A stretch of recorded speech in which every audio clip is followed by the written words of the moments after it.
in a place where we're able to receive some energy, some upliftment, a little bit of insights and direction as we're going through our outline tonight for the Code of Conduct series. So yeah, the Code of Conduct is basically going to be helping us understand how things are changing when it comes to our interactions as not just human beings, but also what we call tribal members, community members, family members. It's a whole different language that we are going to be learning and growing into. And the reason I say we're kind of growing into it is because it is significantly different than what we're used to. We've in the past definitely been, I hate to use the word dumbed down, but that is kind of what it amounts to, that we're being dumbed down to the state of awareness where what our words and deeds and efforts have an effect on people. That's just the beginning and the end of that whole concept. And as humanity seems to have kind of descended down into this darkness or this disrespect, the language that we use towards one another and with each other, and it just seems that more and more we are less and less loving. So we know that that has definitely got to change for the new reality and the new community. So in this moment, we're just going to do our prayer of unity, bringing ourselves together, joining together in heart, mind, spirit, soul. Just imagine that your energy field all around you right now is just calming to that state of alignment and grace and peace and ease. If you've had a challenging or rough day, just allow the static energy that is in your energy field right now. Just imagine and intuitively sense that it is moving to the edge of your energy field, and then just let it release away from your energy field. The universe knows what to do with static energy. It's something that we really don't want to be in any more than we have to be right now. So let's just bring the breath in with a relaxation, breathing it in, pulling that relaxation all the way into the center of self, down into the core. And as you breathe back out, just release any issues that you might have been going through, any stress that you're holding on to, any pain that is present within your body. This is a time and this is a place where you can just let it go. Let it move to the edge of your energy field. And as you continue the breath in and breath out, just see yourself breathing it and releasing it.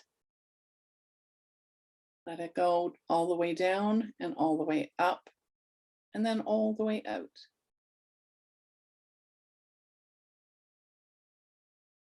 And we just ask that all that is holy and divine would guide us and direct us, support us, and help us see the truth of what it is that we are learning together. And we just ask that our hearts be open to the new ways and the codes of conduct, so that we can embody them in a way that shows others by example and by our own behavior, our own words and deeds and thoughts, that they can be inspiring to others to be more gentle, more kind, more truthful, and just more at peace with each other as we form this new version of humanity in the collective and as individuals. And so it is. Just bring that breath back in and claim it for yourself. And as you breathe out, just energize your own awareness to be open to working with this new code of conduct and what it means and what it's all about. So I will be going through and explaining it to everyone. And at the end, we can ask questions. I don't know that asking questions in the middle will allow us to get through it all. So let me just bring it up here. Okay. So as the code of conduct was given to me, it was to prepare mostly those that are working on the humanitarian projects, because for us, this is an essential part of being able to build and maintain the bridge of communication between all of us.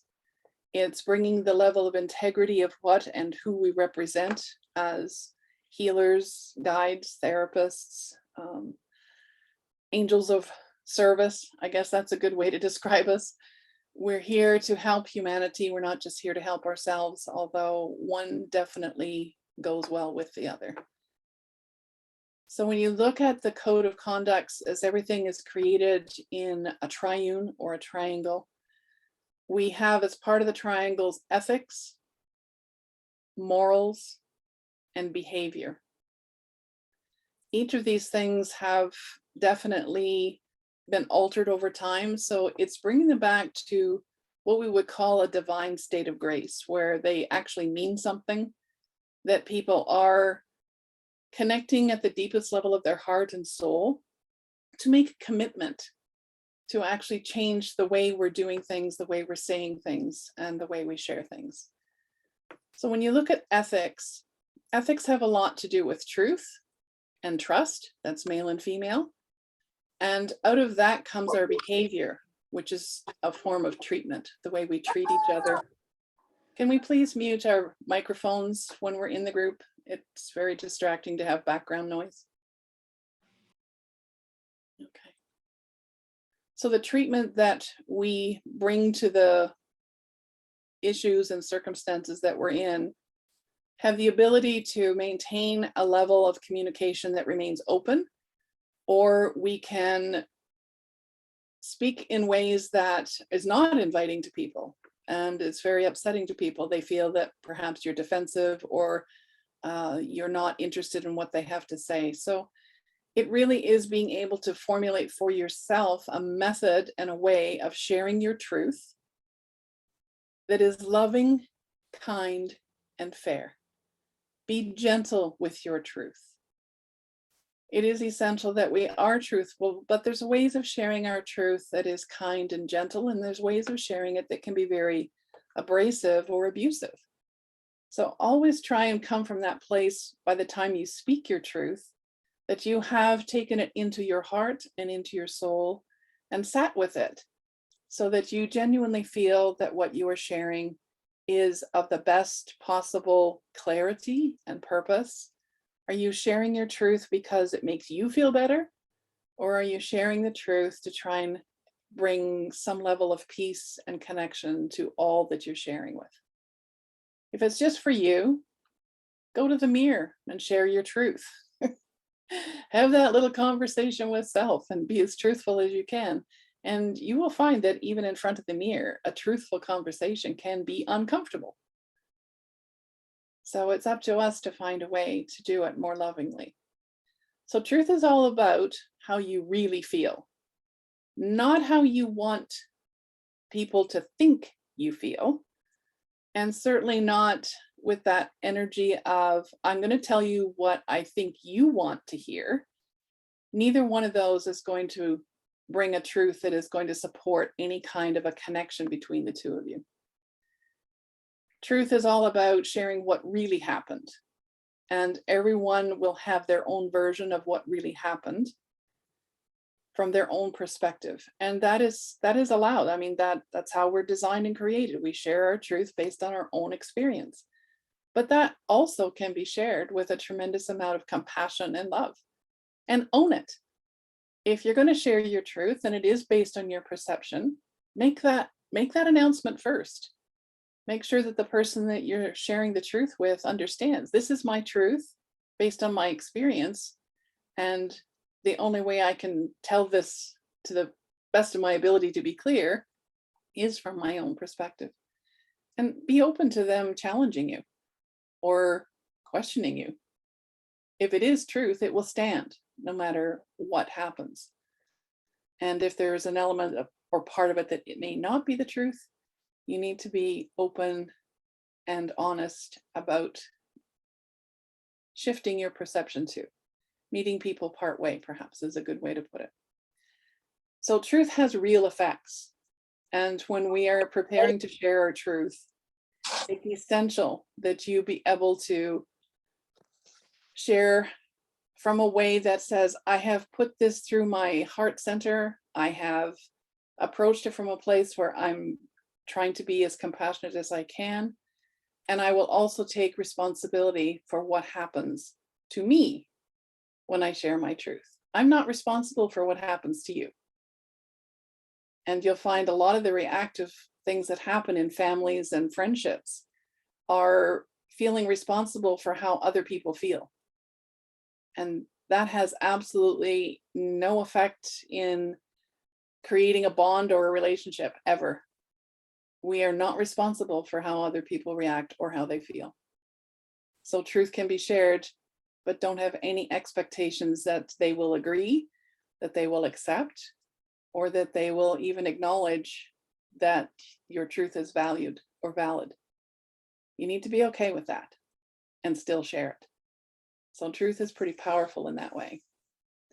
Trusting, the trust that we are currently working with when it comes to shifting our perspective from feeling judged, that level of us that likes to compete and compare, we need to be able to trust that within each and every one of us is that spark of God. Every single human being has that spark of God within.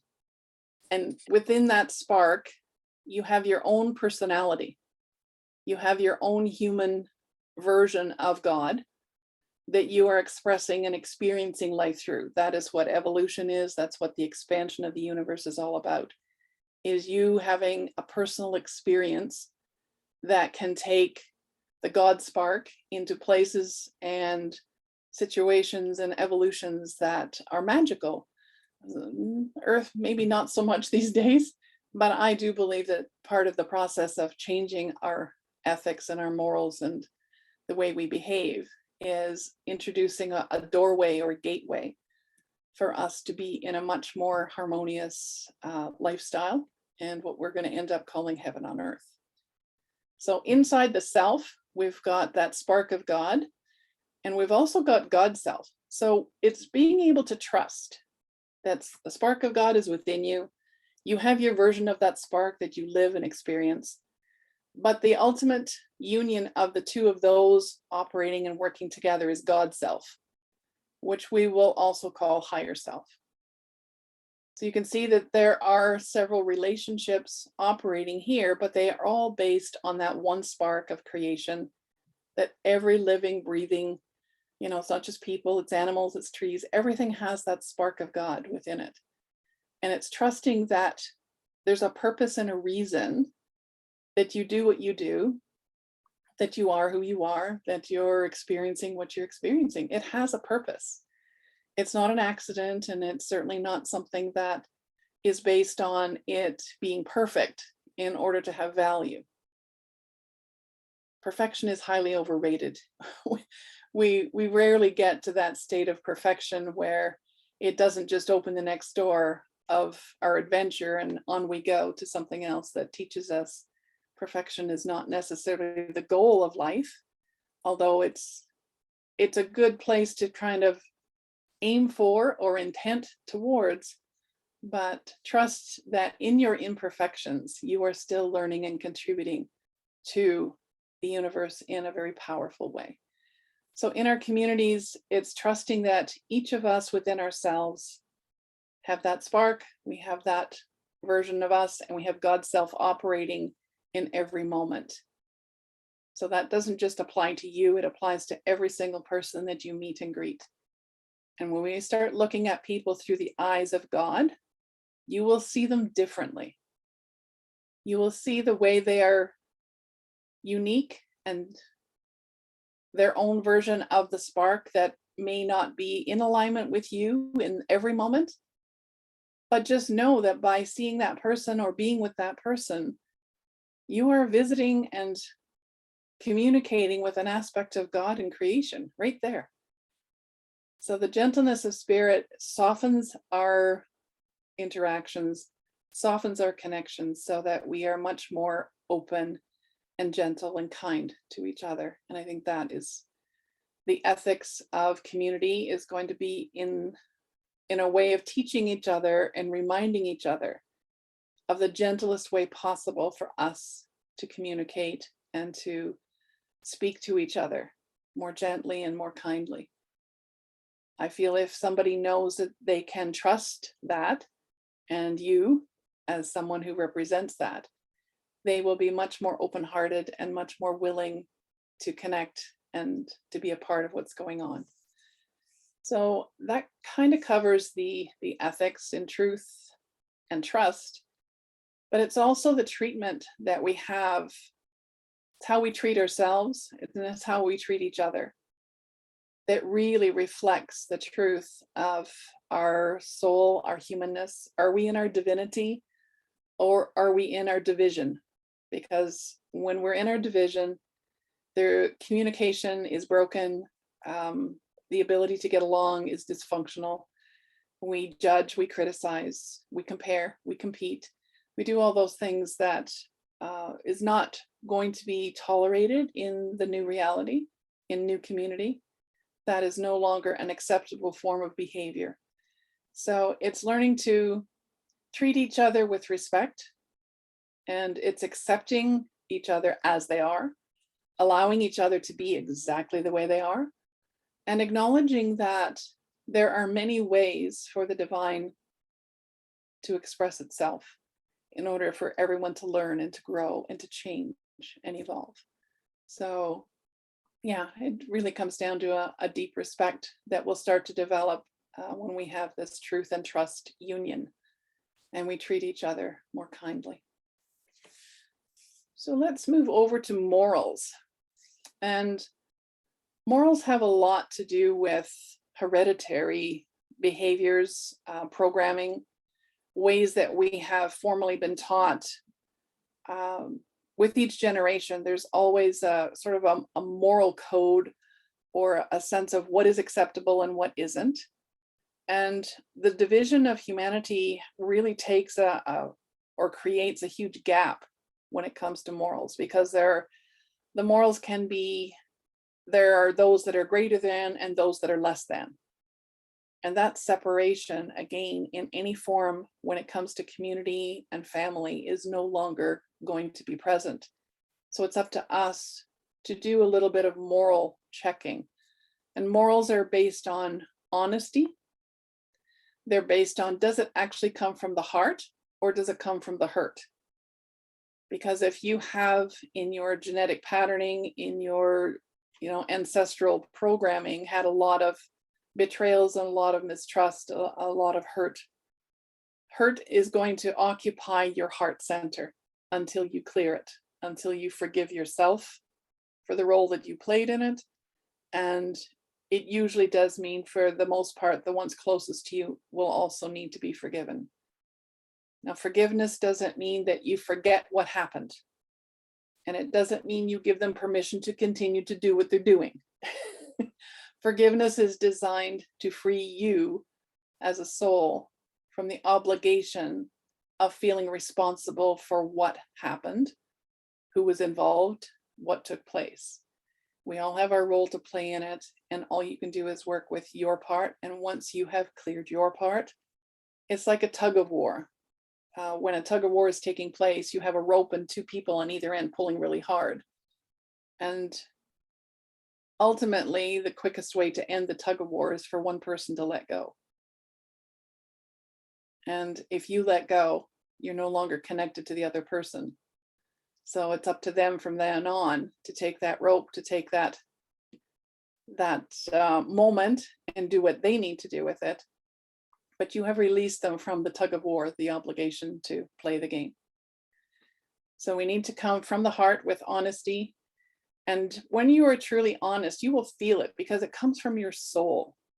When your soul is honest, you know yourself. There's usually a sign that comes where there's kind of goosebumps can happen, little shivers can happen, tears can happen. When the soul shares something that is deeply honest and straight from the heart, you can tell there's a different energy and vibration that comes with it. That more and more will become the language that we speak and that we share. It's the energy from the heart and your soul. And when you know that it comes from the soul, you start and feel the divine within you. That spark of God within you is an amazing resonator. And when honesty and purity of heart come forward in any situation, you immediately know that love is present, and there isn't anything more powerful than love when it comes to bringing people together, honoring people, respecting people, inviting them to really get to know you, and not just the person that you think the world wants you to be, or that they want to see, but just being yourself, and know that the power and the glory and the greatness that is in that alone is a gift. And each gift, each soul, each person, when they step forward with this level of morals, will send out a signal to the rest that it's not only time for us to operate on this level, but it's safe. We need to know that it's safe to use our heart to communicate and to connect. And when it isn't safe, it's being able to love them more instead of shutting down. That trigger is built in. We've used it for the longest time to survive, and it's time to really let that go, so that you can just keep the heart wide open in those moments. And if there's an uncomfortable situation or an energy present, love is more powerful than anything else. And if you use that, the likelihood of anybody wanting to shut down or move away from that situation or circumstance is less and less likely to happen. So yeah, keep your morals high, vibrationally, integrity, all of that. Keep them in that place of love wins the day. So we'll move to the two forms of energy. Again, male and female have different ways of supporting morals. The male works with integrity. It just means that he does what he says, he follows through on promises, meets commitments, and shows up when needed. If you say you're going to do something, new community requires you to stand by that. And it's really hard because in our humanness, the moment we commit, we seem to have this innate desire to quit. We'll talk about that next, because that again is a triggered program that we run inside. When you make promises, promises are sent out from the heart when they are sincere and genuine. If they are sent out by the head, in other words, I'm going to make a promise because making the promise right now will make me look really good. I can come across being really cool. And yeah, in that moment, people may be impressed, but if you don't follow through, more and more you start and expose and reveal that what you say and what you do are not in alignment. There's no integrity there. So in the male aspect of ourselves, we really need to do checks that if you're going to make a promise, make sure you're going to back it up. And just think of it. I mean, the best way to see it is what happens when you promise a child something and you don't follow through. They are relentless at reminding you that you didn't do what you said you were going to do. So your inner child, if you're about to make a promise and your lips are moving and they're not really connected and genuine, your inner child's going to be starting the tantrum jump up and down before you finish the sentence. So yeah, check on the integrity level of what's happening within. On the female side, we work with sincerity. And she is all about real feelings, not plastic feelings, not flowery feelings, but real, genuine feelings. And when somebody shares their genuine feelings, you can feel the sincerity in it. And again, the heart remains open, the connection remains open. It's all about getting to know each other at a much deeper level, being able to trust that those real feelings are an invitation. And there's also a real response. If we look at, unfortunately, the female gender on the planet right now, responses have become almost theatrical. Everything is overdone, everything is overexpressed, everything is over exaggerated. It's like having a little feeling, a real feeling that is genuine isn't enough. It has to be backed up with all kinds of flowery words and exaggerations of the situation or whatever. So it's really bringing it back to, if you want to be treated as someone who is sincere, then have a real response. And when you are in that responsive state, let people know, communicate that. Your response means everything to them. It's not that it will be dismissed or ignored if the heart is open. If the heart is not open and you're into the theatrical part of being sincere, people get that right away. You're not passing it by anybody's bullshit radar. It doesn't fly. So we need to, do a little reality check within and look at real reactions, not the kind that you see on soap operas or, TV has taught us in so many ways. A normal, gentle reaction or response to something isn't enough, which translates into somehow deep inside the person themselves is not feeling enough. And if you want to communicate genuinely and sincerely, you must know that it comes from a place in your heart that is overflowing, and that is always enough. Always enough. Okay, so then we're going to move across to behavior. So we have ethics, morals, and now we're into behaviors. Behaviors in our tribal communities have to change in a huge way if we are going to be able to work together, live together, share together, co-create together. This is a huge movement because we've come through an entire century where separation has been promoted on every level with every single human being since birth. So the idea of our behavior changing, it's a bit of a job, and we're here to be supportive of each other through this transformation and transition. Instead of being the reporter, somebody did this and somebody did that, or they didn't do this or they didn't do that. We really have to drop the attitude and be more supportive of each other in this transformation of our behavior.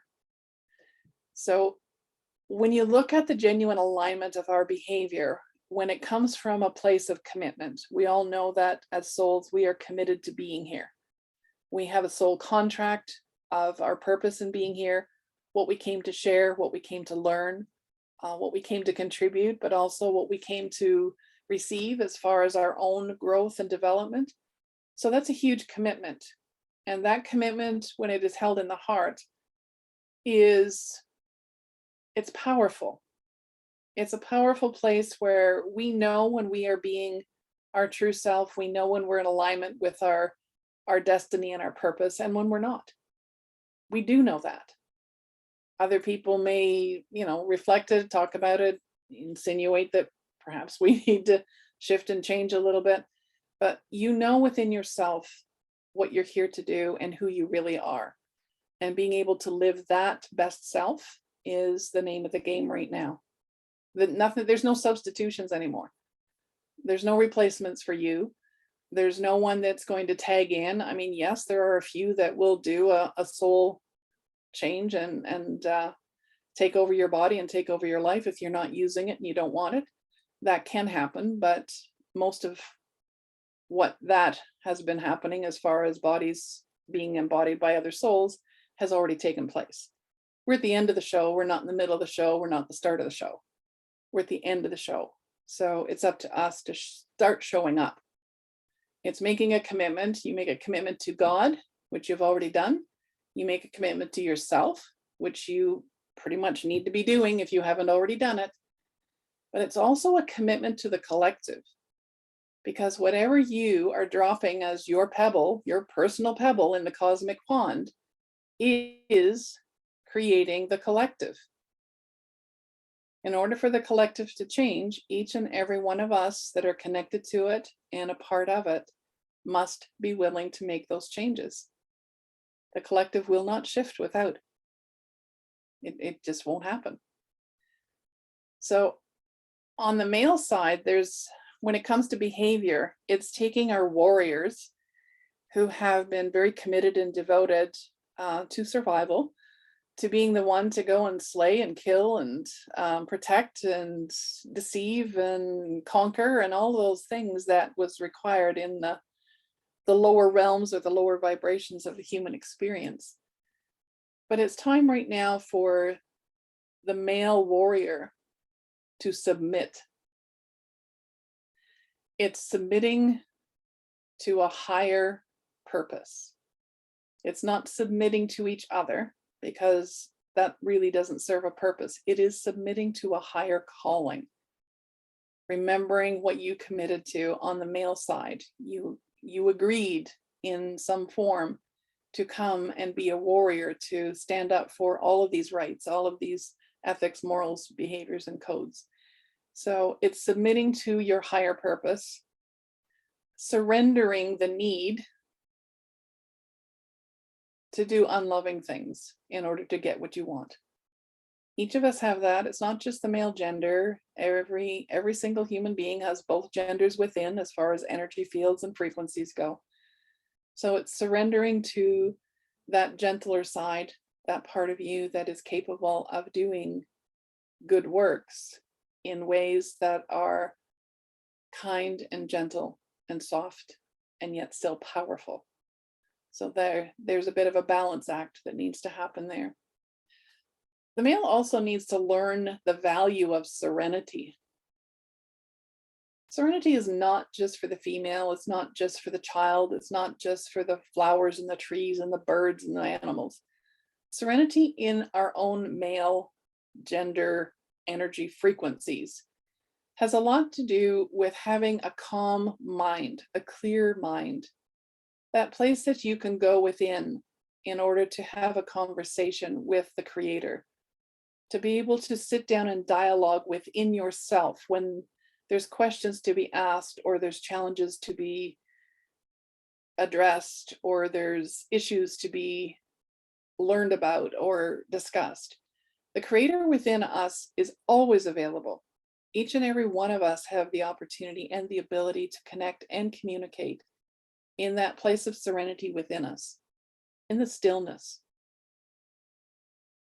And it is our responsibility to be able to find that and to spend more time in that.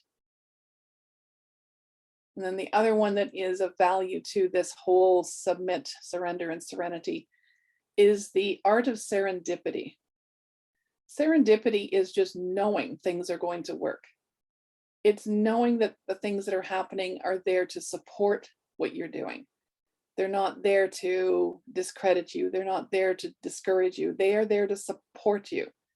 Serendipity always shows up when you think the war is lost, or the chances and the opportunities that you're currently in are not going to work out, where failure and a sense of just stressed out shows up. And I think a lot of us can relate to that in these last few days. Take yourself to that place of serendipity where, as you're sitting there, it's visioning ways and means and opportunities for things to work out. It's not all about hard work. Some days it's all about just surrendering into that energy field that is within you, that knows beyond any shadow of a doubt what this world is meant to be. And can you sit in that place within yourself and align to, is that actually happening in you?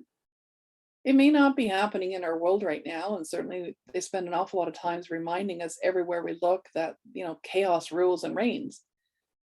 But if you can find that place within you where that quietness and that connectedness is a priority each and every day, what you create from that place and the support that you get from the universe will be a phenomenal difference that you can make. It'll make a difference to your own life, and it will certainly make a difference to everybody's life that is connected to you in any way. There may be people that don't even know you, but when we walk in that place of serenity and we live in that place where serendipity is the provisioner of all things that we need, somehow that gets communicated, that gets translated, and it doesn't take words for it to happen. It's frequency and vibration. emanate that energy, and you will find a phenomenal shift in what's going on around you and within you. So on the other side, we have the challenge that comes from our behavior, and this is part of our karmic programming. So you can put a little highlight on this one, because the moment we tend to commit, as our human nature tends to have it, we immediately start to quit. Things get set up so they're sabotaged. So things are happening so they don't work out. Schedules are being shifted and changed out of synchronicity. We tend to start falling apart because we're not really trusting and believing in ourselves.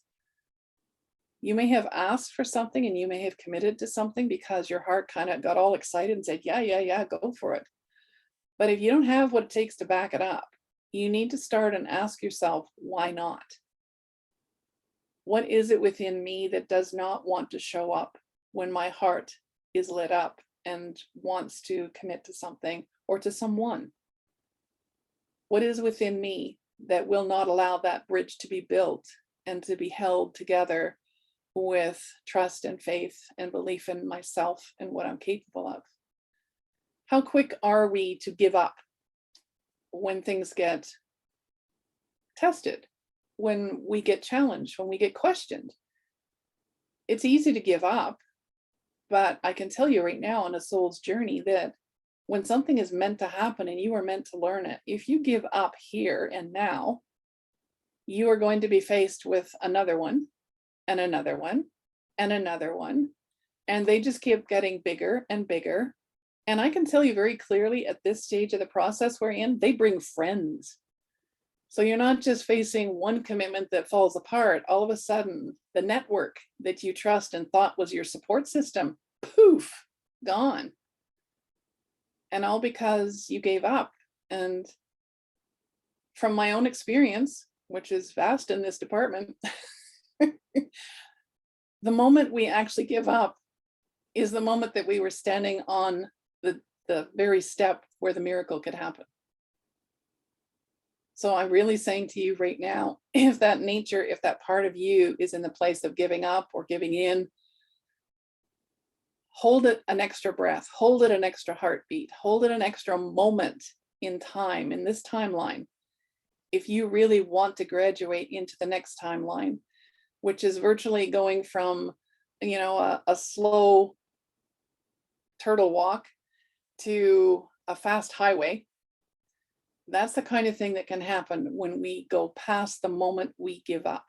And instead of doing that, we believe just one more time. When you shift that timeline, things take over and lift you up and accelerate you forward. And everything that you thought you were going to lose or thought you couldn't do or you couldn't have or you couldn't be, all of a sudden start showing up just because you didn't give up. Giving in has a slightly different energy to it. We tend to have these conversations with people where our truth is maybe not being heard or listened to or accepted. So we tend to give in and just acknowledge that, well, maybe their truth is, they said it louder, so it must be more true. Or they said it more times than I did, so that must be more true. There's just this element of competing. And we tend to give in because we're these benevolent warriors that don't want any conflict or contradictions in our life and in our energy field. Giving in is not always the answer. Sometimes just standing firm in your truth with your heart wide open and a smile on your face and a hug if it's needed is more powerful than anything else you can do. But I do really challenge us at this stage, please don't give in. Just keep going one more step, one more moment, and see where it takes you. And the very last thing that we're going to talk about is giving things away. When we, in the past, have given things away, there tends to be two forms that comes in.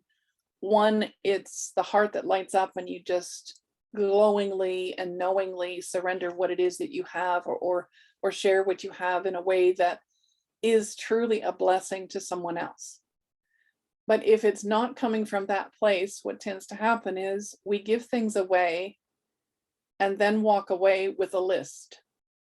And on the list is all the reasons that that person should be benevolent, kinder to us or nicer to us, or um, beholden to us because we did this wonderful thing. If you are giving things away in that energy, please don't do that.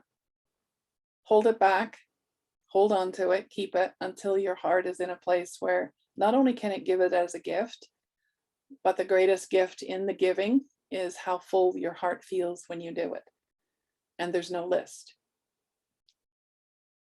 We all have a list that we tend to keep, and it's a measurement of how we value other people and how we expect other people to value us. And those lists need to be torn up and thrown away. You'll find the best way to find out when somebody has a list, and we all do, so don't kid yourself, we've all got one. When you have an argument, the list comes out. But you said, and you did, and you had, and you didn't, and this happened, and that happened, and it's like, give up the list. Throw it away in the name of forgiveness and freedom. Because as long as you're making a list, as long as you have a list, as long as you hold on to a list, you're the prisoner. So I think we'll be doing some healing work with that one as time goes by in giving up the list. Because like I said, we all have them. So at this point, that pretty much covers the new code of conduct. Under each one of these, there is actually a whole channeled message for each and every one. It took me 3 days to do this. So I am not going to put that on, and we're not going to talk about all of that. But at some point, I will probably post it for anybody that wants to go through. If you are in a leadership role, if you are in a community coordinator position, you may want to have a closer look at all of these and what they mean in the new frequency language. But for now, I think this is enough to touch your soul and your spirit to help you understand things are changing. And those changes that are happening are coming from within us. But the only way that can happen is if we actually focus on them, and our intention is to experience them differently. And we keep talking about all the differences that are coming and the differences that we're making. And to me, that is the gift that's trying to happen right now that totally breaks us out of the whole place that we've been in, all bound up and all limited and all imprisoned. This is our way out of the matrix. Honor the differences, create differences that reflect nothing but love. And when we do that, the freedom that comes with that is significant.